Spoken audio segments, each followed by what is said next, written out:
सत्य की आवाज़ में आपका स्वागत है। अनुप्रिया पटेल के केंद्रीय मंत्री बनने के बाद लखनऊ प्रथम आगमन पर अपना दल एस के सभी कार्यकर्ताओं ने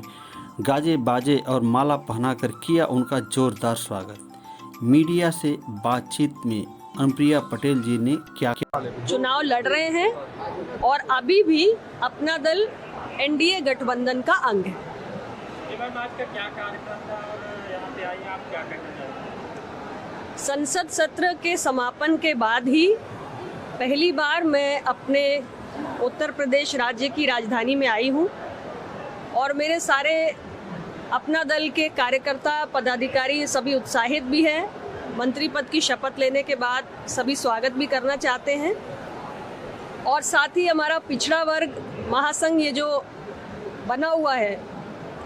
इन्होंने भी इच्छा जाहिर की कि ये स्वागत करना चाहते हैं। तो पहले हम इस कार्यक्रम में आए हैं पिछड़ा वर्ग महासंघ के कार्यक्रम में और यहाँ से हमारे पार्टी कार्यालय अपना दल के प्रदेश कार्यालय में जाएंगे और सभी कार्यकर्ताओं से वहाँ पर मुलाकात होगी, बातचीत होगी।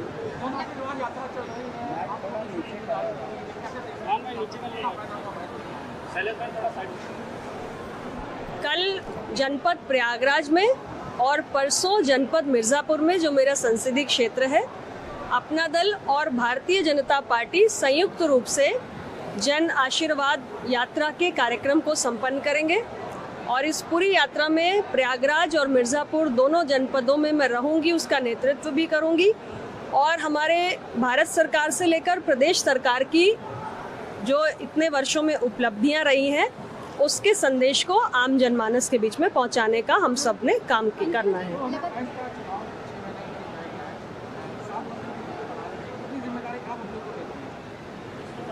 देखिए, मैं पहले ही कह चुकी हूँ कि अपना दल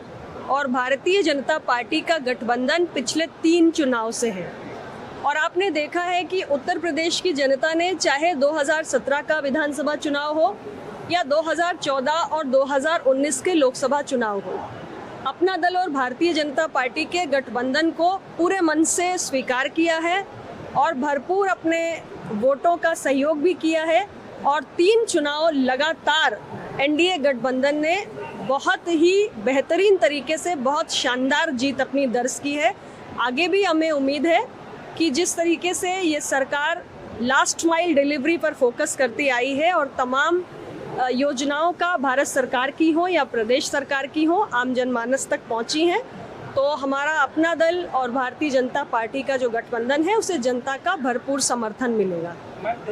ओबीसी बिल जाति आधारित जनगणना के विषय पर क्या कहना चाहेंगे? देखिए, अपना दल का स्पष्ट मत है कि इस देश में 1931 के उपरांत जितने भी हमारे सेंसस हुए, जनगणना की जो भी कार्रवाई हुई, उसमें ओबीसी की पिछड़ी जातियों की गिनती नहीं हुई है। 1931 के बाद अब 2021 आ गया है और 2018 में सरकार ने ओबीसी की गणना कराने की बात भी कही थी। हमारी पार्टी स्पष्ट रूप से अपना मत रख चुकी है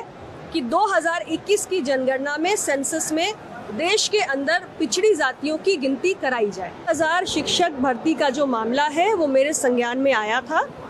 और ये पूरा प्रकरण मैंने सरकार में, उत्तर प्रदेश और देश की सरकार में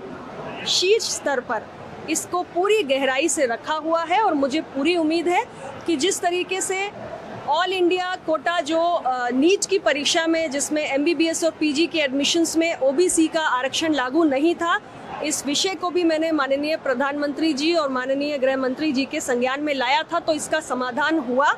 उसी प्रकार से मुझे उम्मीद है कि ये 69,000 शिक्षक भर्ती में जो भी विसंगतियां हुई हैं, उनको मैंने विस्तार पूर्वक रखा हुआ है शीर्ष स्तर पर और इसका समाधान जरूर निकलेगा। हमारे पिछड़ा वर्ग के अभ्यर्थियों के साथ अन्याय नहीं होगा, उनका भविष्य अंधकार में नहीं होगा। किन सीटों पे हम लड़ेंगे, किन सीटों पे बीजेपी लड़ेगी,